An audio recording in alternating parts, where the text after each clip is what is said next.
ভিডিওর কথাগুলি দয়া করে একটু শুনে যাবেন, একটু সময় অপেক্ষা করে নষ্ট করে। আমাদের দেশে বর্তমান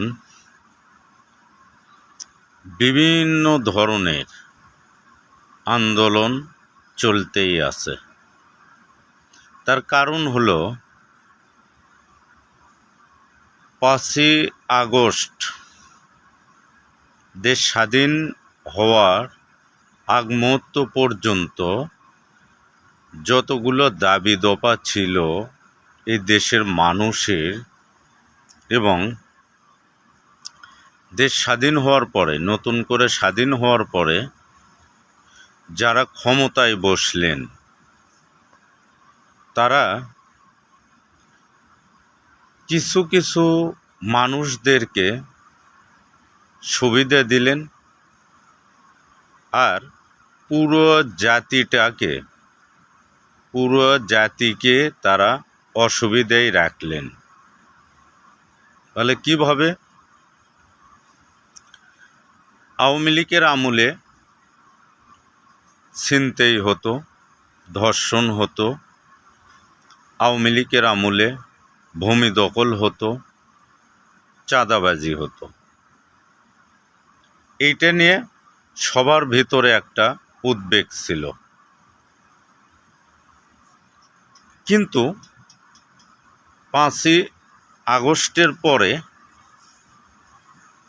যখন দেশ স্বাধীন হলো তখন সবারই মনে একটা স্বস্তি ফিরে এলো। এবার বুঝি আমরা একটু শান্তি পাব, এবার বুঝি আমরা আমাদের হক ফিরে পাব। কিন্তু পুনরায় কি হলো? কিছু রাজনীতিবর্গ ব্যক্তিরা সুবিধা পেল, আর এই দেশের সাধারণ মানুষ যারা ছিনতাইয়ের হাতে জিম্মি ছিল তারা তাই থাকলো। ধর্ষণ এ দেশে হ্রাস পেল, এবং যারা ভূমিদস্যুদের কবলে পড়ছে তারা এখনো ভূমিদস্যুদের কবলেই আছে। কারণ আইন ব্যবস্থা এমন পর্যায়ে যে আইন ব্যবস্থা যেন সাধারণ মানুষের কথা শোনেই না। আইন ব্যবস্থা এমন একটা পর্যায়ে যেন ধর্ষণ, ছিনতাই, চাঁদাবাজি, ভূমি দখল এগুলির থেকে এই দেশের মানুষকে, এই দেশকে যেন রক্ষাই করতে পারছেন না।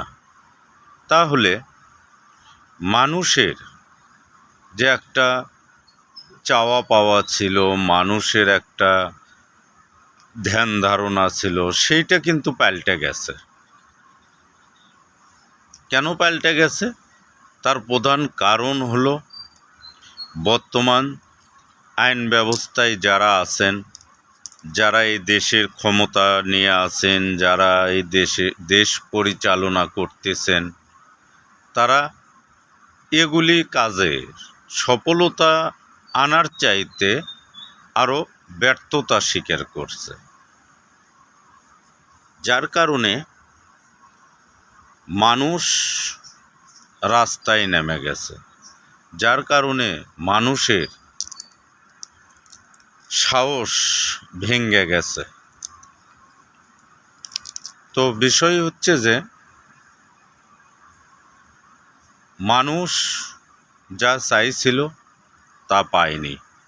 সাধারণ মানুষের চাওয়া পাওয়াটা কিন্তু একবারে সঠিক, একেবারে যেইটা ন্যায্য সেইটা, কিন্তু এগুলির থেকে সাধারণ মানুষগুলো এখনো বঞ্চিত। আমি জানি না যে যারা ক্ষমতা পরিচালনা করতেছেন আদতেও তারা কি মানুষের কল্যাণে কাজ করতে পারবেন কি না। এটা আমার জানা নেই। কিন্তু যদি পারতেন তাহলে এতদিনে কিছু কিছু মানুষের, আমি যে উদ্দেশ্য নিয়ে যে বিষয়গুলো নিয়ে কথা বললাম, সেইগুলো বিষয়ের কিছু কিছু আলামত ভালো কিছু পাওয়া যাইত, কিন্তু না, পাওয়া যায়নি। তো আমি জানি না যে তারা কতটুকু কি করতে পারবেন, মহান আল্লাহ পাকই জানেন। অথবা হয়তো তারা পারতেন, তারা করেন নাই। হয়তোবা সেটা যদি করতেন, কোনো কোনো প্রভাবশালীর কাছে তারা হয়তো ছোট হয়ে যেতেন, তারা হয়তো খারাপ হইতেন,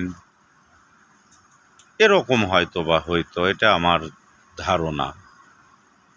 তো যাই হোক, এই দেশের মানুষ, নিম্নবিত্তর মানুষ, সাধারণ শ্রেণীর মানুষ আগেও কখনোই শান্তি পায়নি, এখনও তারা শান্তিতে নেই।